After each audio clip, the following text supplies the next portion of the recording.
Singapore for the longest time has defined success from a national development level according to its economic indices. And sometimes personal development and self-actualization is compromised or sacrificed in that price.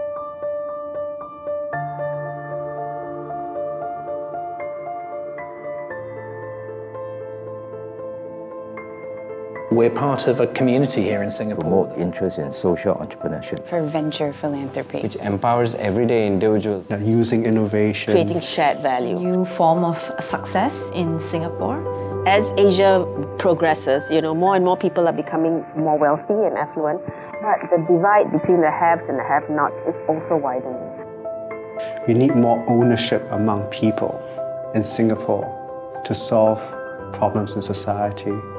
Using innovation, using their creative energies. We're in a very competitive world where anyone who's trying to build a business nowadays needs to have, in general sense, a social ambition. If I do good, I cannot do well. If I pursue my passion, I will be a poor person in rags. That is such a misconception. We need people who feel passionate about solving social problems and wanting to learn the entrepreneurial skills to actually solve these problems. We need to have a supply of social entrepreneurs. In order to do good, one needs to actually know how to do business well. From an investment perspective, there actually is a lot of support already in Singapore.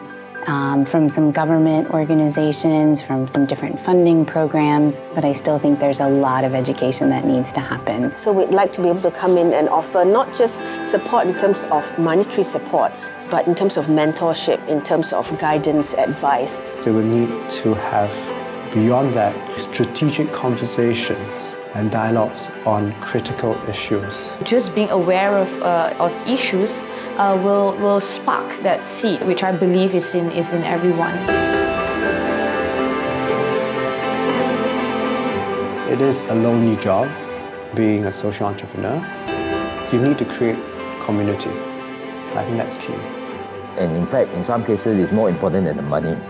By coming together in a community, it's possible to take risks and to build a better country, build a better future. I talk to a lot of students in NUS, SMU and other places, and I see there's a lot of eagerness and curiosity to do something in the social impact space, so which is very good. More and more young people tell me and say openly that they don't want to just work for money. That's not going to drive them anymore. We are in a lucky generation in the sense that we are able to pursue what we believe in from a young age because we understand the world better.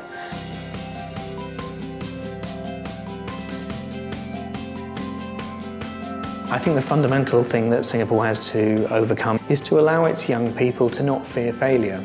The government has to signal that they are in support of this new movement, but more importantly, it is the people. I would like to see people working on truly bigger, game-changing projects. But the ambition is not big enough. I think there is certainly development in all stages of the ecosystem that still needs to happen. The speed of that development is accelerating, which is very exciting. I think what we really need is to really see some success stories happening out of Singapore. It doesn't have to be many, you just have to have these good role models that you can see progressing and growing. And I believe that we are seeing the start of a movement. It's imperative upon all of us to bring everyone along and for the haves to also think about what can they do for the have-nots. We need to come together and redefine culture, right? And redefine what Singapore is. And it's not just a machine. It can be a machine, but it is to be a machine with culture and with a heart.